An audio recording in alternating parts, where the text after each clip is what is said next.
Iya, sebelum kita lanjut belajar, Bu Guru mau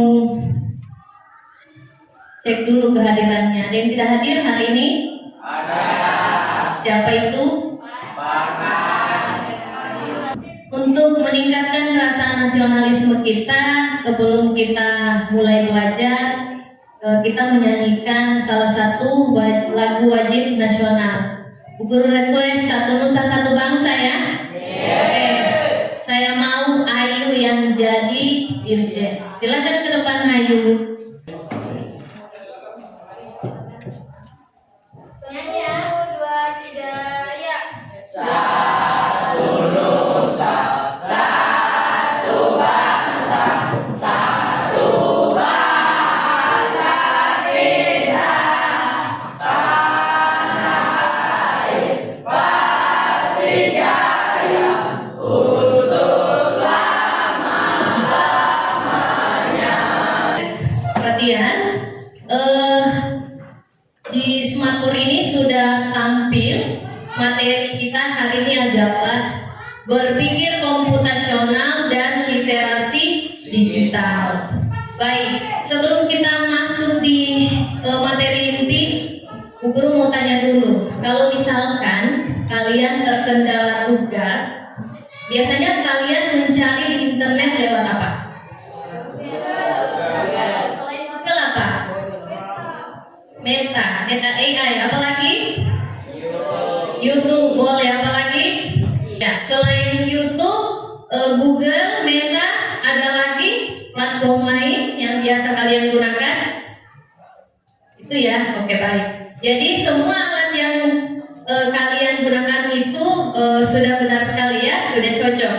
Jadi guru itu, pembelajaran itu tidak hanya terpusat pada guru, tetapi kita juga bisa mencari informasi apapun itu di internet, baik itu melalui YouTube, melalui Google dan lain sebagainya.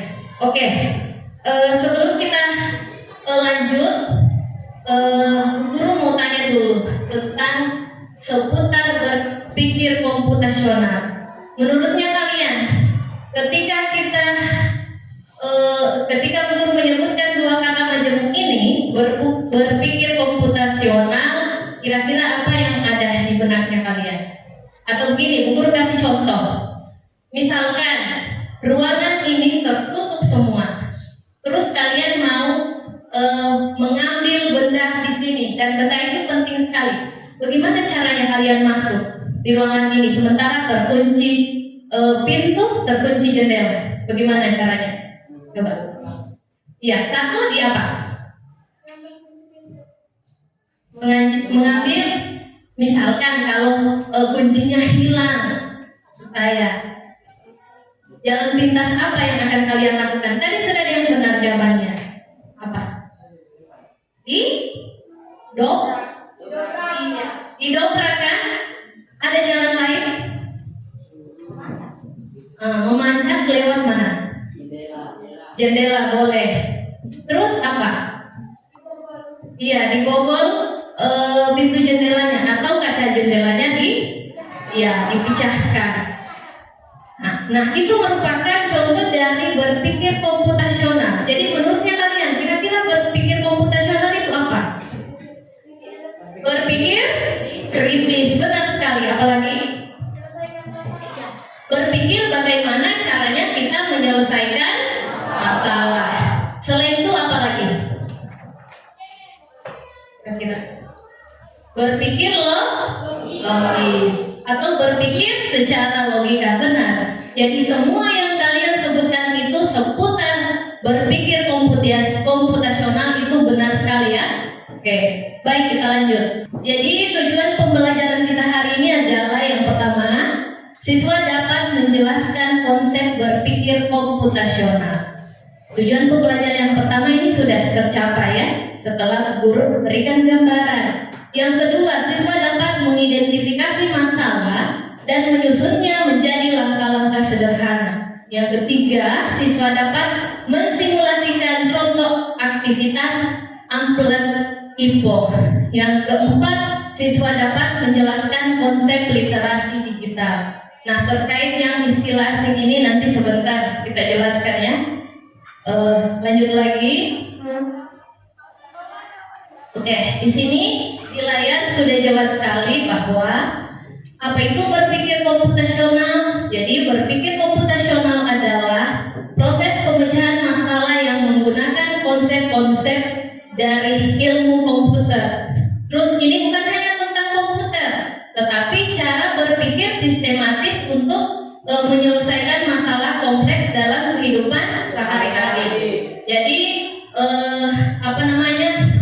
Jadi kalau misalkan kalian mendengar istilah berpikir komputasional itu pasti yang ada di benaknya kalian, oh pasti ini seputar komputer. Ternyata tidak hanya itu, tetapi bagaimana cara kita menyelesaikan masalah sehari-hari. Dengan demikian, berpikir komputasional merupakan kemampuan menyusun solusi masalah secara logis dan sistematis sehingga dapat diproses oleh manusia maupun komputer. Jadi intinya bagaimana kita sebagai manusia dapat menyusun solusi masalah ya. Oke, sekarang lanjut. Berpikir komputasional dan kompetensi abad ke-21. Nah, berpikir komputasional berkaitan erat dengan konsep 4C, yaitu critical thinking atau berpikir kritis. Sudah benar tadi yang dia bilang siapa? Ya, tepuk tangan dulu untuk lalu creativity atau kreativitas atau berpikir kreatif. Kemudian communication atau komunikasi dan collaboration atau kolaborasi dari kebutuhan abad 21 karena mendukung penyelesaian masalah secara sistematik, efektif, efisien dan optimal. Baik, lanjut ya. Nah, dalam berpikir komputasional ada 4 pilarnya ya. Yang pertama itu ada istilah dekomposisi ya. Jadi sebentar tugas kelompoknya adalah kalian membuat contoh dalam kehidupan sehari-hari bagaimana menerapkan 4 pilar berpikir komputasional. Yang pertama, dekomposisi itu memecahkan masalah besar menjadi bagian-bagian kecil yang lebih mudah diselesaikan. Oke. Yang kedua, abstraksi. Bagaimana kita fokus pada informasi yang penting dan mengabaikan detail yang tidak relevan. Kemudian pola, mengenali pola dan kesamaan dalam masalah untuk menemukan solusi yang efisien. Lanjut lagi, algoritma, membuat langkah-langkah sistematis untuk menyelesaikan masalah. Nah, algoritma ini sebenarnya sudah sangat dekat sekali dengan keseharian kita. Misalkan biasa kalian praktek atau ada tugas membuat makanan atau kue ya, snack. Jadi sesungguhnya langkah-langkah yang kalian buat itu atau susunan langkah-langkahnya itu merupakan bagian dari algoritma. Bisa dipahami? Bisa. Ya baik. Nah ini dia contohnya penerapan dalam kehidupan sehari-hari tentang 4 pilar berpikir komputasional. Contohnya pada merencanakan liburan keluarga. Jadi dekomposisi, dia kita pecah menjadi dari transportasi, kemudian akomodasi, kemudian makanan, terus aktivitas apa yang akan dilakukan.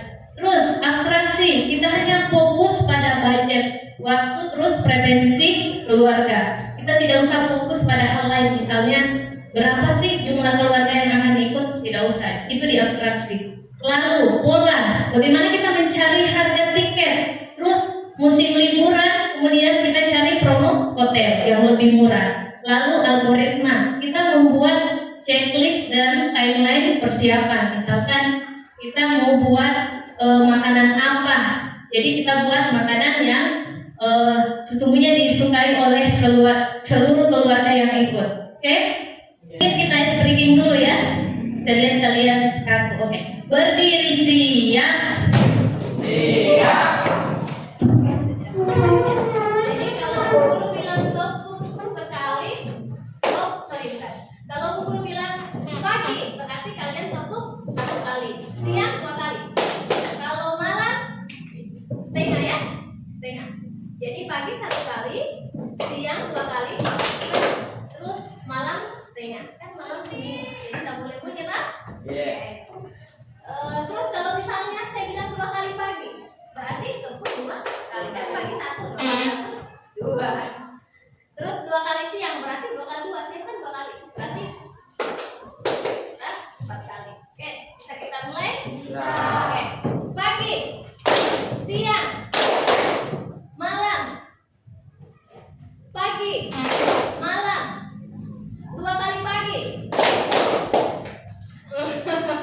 Jadi pasti kurang. Oke, sekali lagi. 2 kali siang. Iya. 2 kali malam. Oke, tepuk tangan untuk kalian.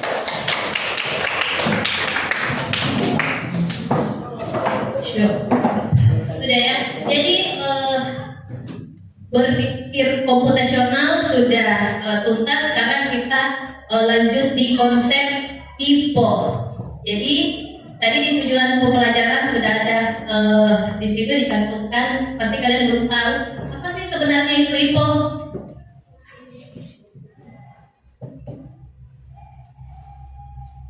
Oke, jadi IPO itu adalah singkatan dari input, proses, output. Iya.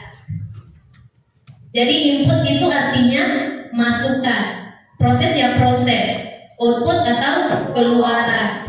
Nah, di sini fokus kita adalah contoh dalam kehidupan sehari-hari. Kita belum lebih lanjut di contoh dalam coding karena berpikir komputasional dan literasi digital itu baru merupakan dasar atau landasan kita akan nanti memahami coding dan kecerdasan artifisial. Jadi kecerdasan artifisial itu adalah istilah lain dari AI. Nah, sekarang kalian tidak usah menggunakan istilah AI lagi karena guru sudah sampaikan. Jadi yang kalian kenal adalah KA atau kecerdasan artifisial ya. Oke, kita kembali ke sini. Jadi AI itu diganti istilahnya menjadi KA atau kecerdasan. Oke, baik. Inputnya misalkan contoh dalam kehidupan sehari-hari pada mesin cuci input berupa baju kotor, deterjen dengan air. Terus prosesnya bagaimana mesin cuci mengaduk dan membersihkan baju, kemudian membilas, menghilangkan sisa deterjen, kemudian dikeringkan, ya kan? Itu proses. Kemudian outputnya hasilnya baju bersih dan cukup kering. Nah, ini ya, baik. Di sini ada kegiatan unplug IPO. Jadi dalam pembelajaran itu ada istilahnya plug, ada unplug. Jadi mungkin ini belum disinggung, kita hanya singgung unplug karena kita belum masuk ke sana ya. Jadi kalau plug itu adalah pembelajaran yang menggunakan perangkat komputer seperti ini yang guru lakukan. Ini kita sedang dalam proses plug atau pembelajaran menggunakan komputer. Kalau unplug, dia itu pembelajaran yang tidak menggunakan perangkat komputer. Baik, sebelum kita lanjut, saya bagi dulu kelompok ya. Nanti duduk berdasarkan kelompoknya. Kelompok 1 itu ada Adelia. Adelia mungkin bergeser ke sini, jajar ke sini ya. Adelia, Adil ada? Ilmi. Ya, Ilmi tetap. Adelia boleh di sini. Ya, keluar dulu. Adelia, Ilmi, Farel, Randi. Mana Randi? Silakan ambil tempat di sini ya. Oke, kelompok 2 mungkin sebelah sini saja. Kelompok 1, kelompok 2, kelompok 3, kelompok 4, kelompok 5. Oke, aman ya. Baik. Di sini ada instruksi. Yang pertama, sudah ya, siap? Gambar sebuah kotak besar di kertas yang saya bagikan. Silakan gambar sebuah kotak besar.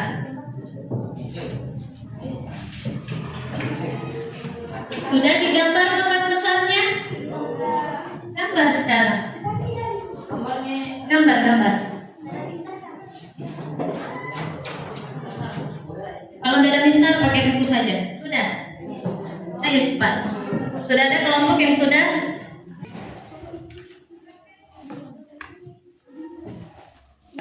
Sudah.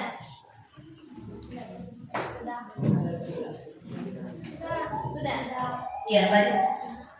Terus di atas kotak gambar segitiga kecil. Di atas kotak gambar segitiga kecil.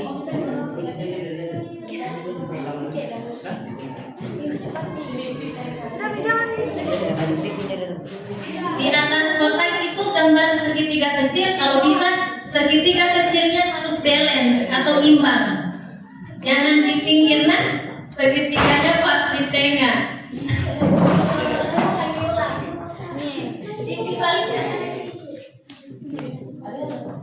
Jadi apa saja biar tidak pakai mistar, yang penting gambar kotak supaya cepat.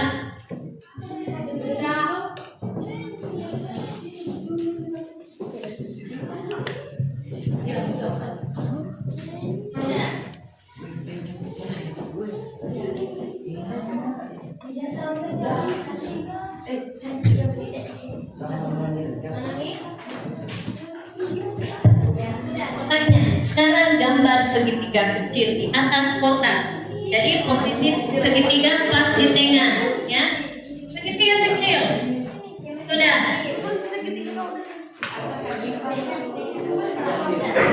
Iya, pas di tengah. Iya. Sudah. Di atas kotak gambar segitiga kecil. Segitiga kecilnya itu harus imbang, ya. Ya. Sudah? Kalau sudah, di dalam kotak gambar lingkaran kecil. Di dalam kotak gambar lingkaran kecil. Kalau tidak ada koin tidak apa-apa, gambar selingkarannya. Ayo coba kasih juga Pak Red, ya gambaran ya.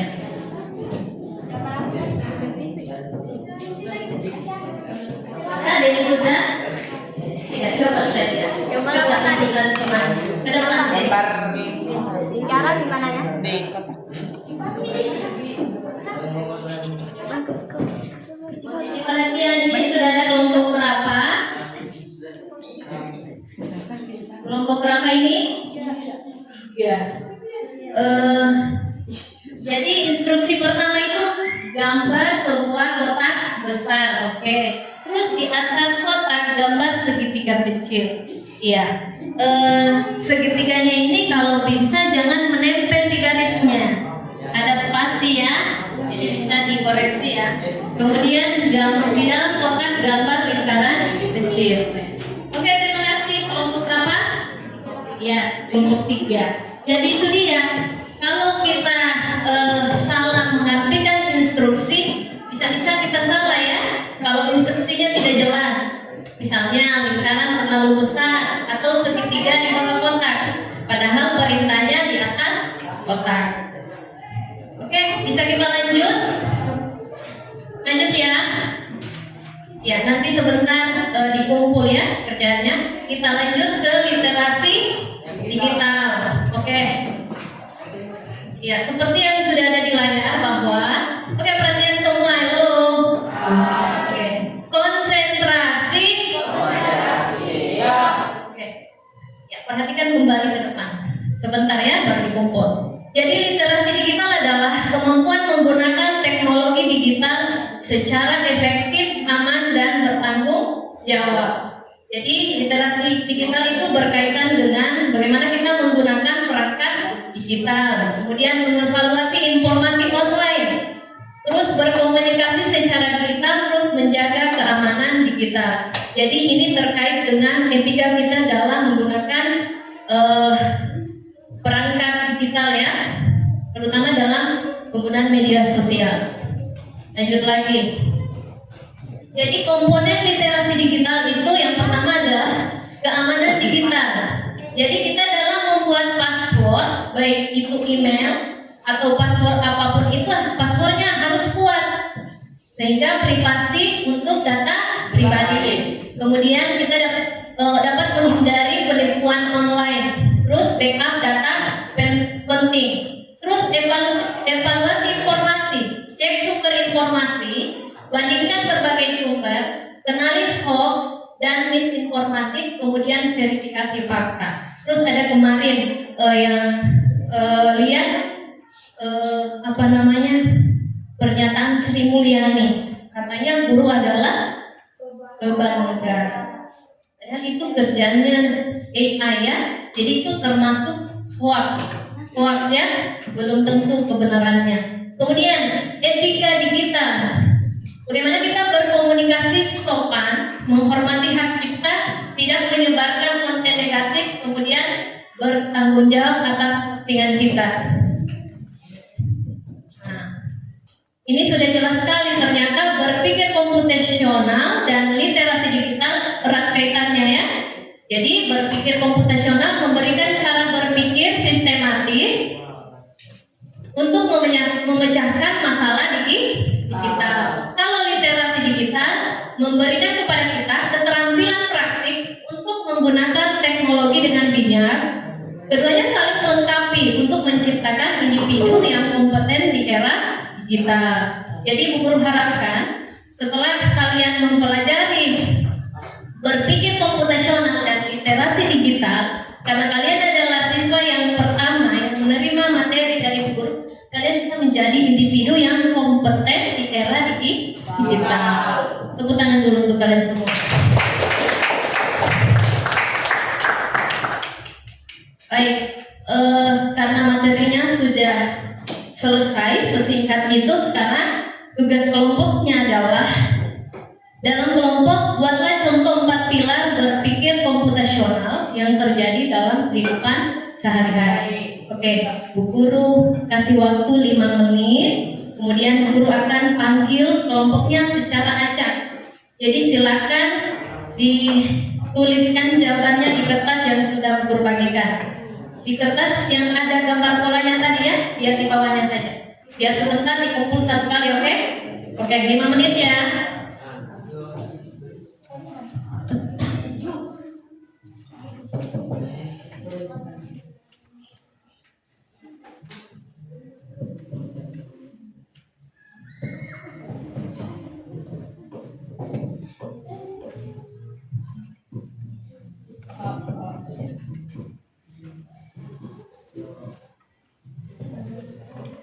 Kelompok 2 sudah ya? Oke, silakan Alanusya ke depan untuk memaparkan contoh 4 pilar berpikir komputasional yang terjadi dalam kehidupan sehari-hari.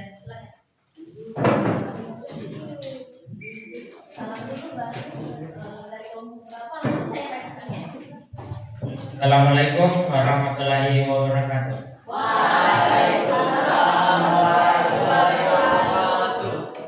Perkenalkan, nama saya Alam Satriadi Nur Rahman dari kelas 9A dari kelompok 2.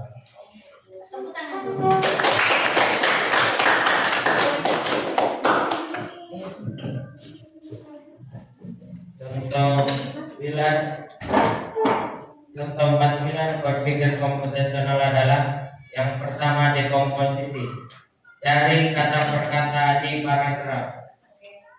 Yang kedua, pengenalan pola, kata yang sama muncul berulang.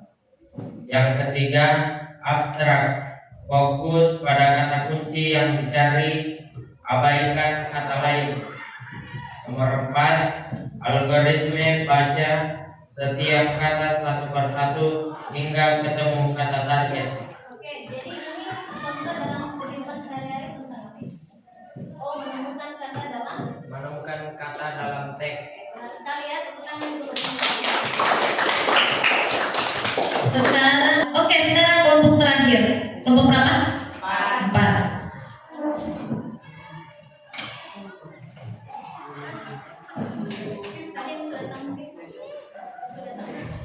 Assalamualaikum warahmatullahi wabarakatuh. Waalaikumsalam warahmatullahi wabarakatuh. Waalaikumsalam warahmatullahi wabarakatuh. Saya atas nama Najat Fatisha, Perwakilan kelompok 4. Ya, silakan.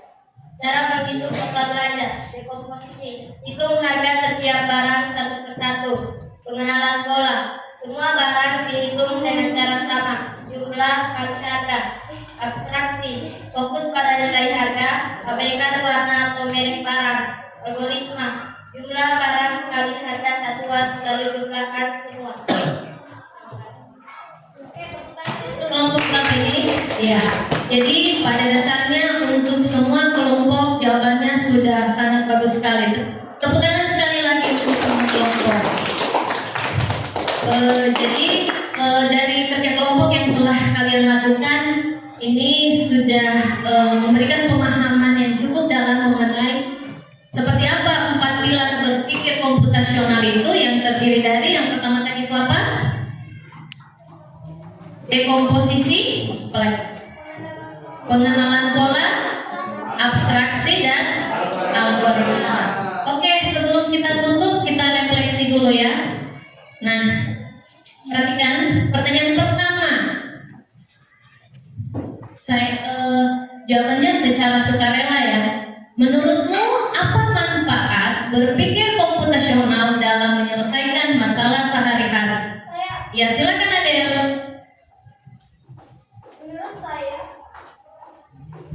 Menurut saya, berpikir komputasional membantu saya lebih teratur dan sistematis dalam menyelesaikan masalah. Misalnya, ketika mengerjakan tugas sekolah, saya bisa membagi pekerjaan menjadi langkah-langkah kecil sehingga lebih mudah dikerjakan. Selain itu, saya juga belajar mencari pola dan membuat strategi agar masalah bisa diselesaikan dengan lebih cepat dan efisien. Luar biasa sekali jawabannya ya, singkat, padat, dan jelas. Tepuk tangan lagi.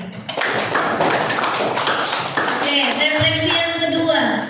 Menurut kalian, apa resiko yang bisa terjadi jika kita tidak hati-hati dalam membagikan data pribadi di media sosial? Oke, silakan Iqbi. Menurut saya, jika tidak hati-hati, data pribadi seperti alamat, nomor telepon, atau foto bisa disalahgunakan oleh orang yang tidak bertanggung jawab. Risiko yang bisa terjadi antara lain penipuan, pencurian identitas, atau perundungan.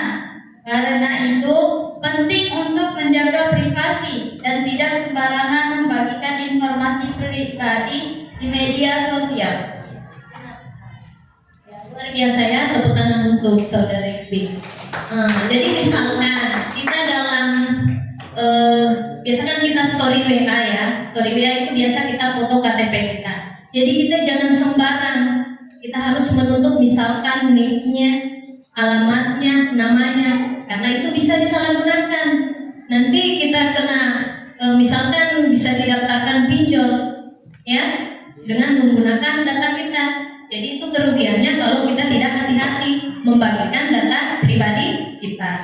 Oke, yang terakhir, bagaimana cara kamu menjaga etika saat berkomunikasi di dunia digital, misalnya melalui WA, media sosial, atau forum offline? Ada? Oke, terbiasa, langsung lagi. Cara saya adalah berusaha menggunakan bahasa yang sopan dan tidak menyinggung orang lain. Saya juga menghormati pendapat orang lain meskipun berbeda dengan pendapat saya. Selain itu, saya menghindari menyebarkan berita yang belum pasti kebenarannya dan selalu berpikir dulu sebelum menulis untuk atau membagikan sesuatu di dunia digital. Luar biasa ya, tepuk tangan untuk kalian semua. Ya. Jadi kita dalam menggunakan media sosial kita harus menjaga etika ya. Jadi ada namanya cyberbullying. Kita tidak boleh bully dalam melakukan bullying dalam media sosial. Kalau secara langsung kan sudah diberikan semacam pelatihan tentang sosialisasi anti bullying. Tapi di medsos juga ada namanya cyberbullying. Jadi kita harus menghindari perilaku tersebut. Oke, saya kira cukup untuk pembelajaran kita hari ini. Nanti kita lanjut untuk pembelajaran selanjutnya dengan materi yang lebih inti lagi seputar coding dan kecerdasan artifisial. Saya kira cukup. Saya akhiri dengan ucapan Assalamualaikum warahmatullahi wabarakatuh.